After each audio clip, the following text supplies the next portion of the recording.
Hello, আসসালামু আলাইকুম।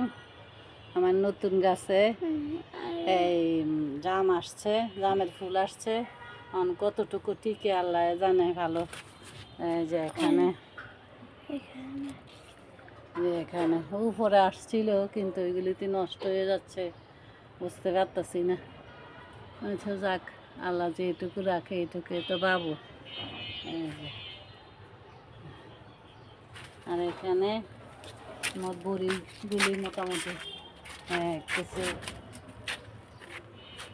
পাকতেছে, যে কয়টা ছিল অনেকগুলি ধরছে, প্রায় 15-20টে ধরছে। এর মধ্যে খাইছি 10-12টা, এখনও মনে হয় গাছে আছে 10-12টা আছে।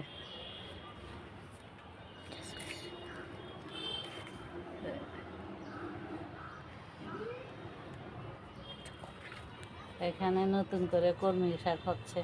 আর একটা মজার ব্যাপার হলো, এই দেখেন একটা ছোট্ট পুঁই শাক গাছ লাগাইছিলাম, ওইটাতে দেখেন আল্লাহর মতো অনেক বীজ আসছে। এই যে এগুলি দেখছেন, যেটুকু হয়েছে এইটুকু অনেক সুন্দর করে বীজ হয়েছে, পুঁই শাকের বীজ হয়েছে।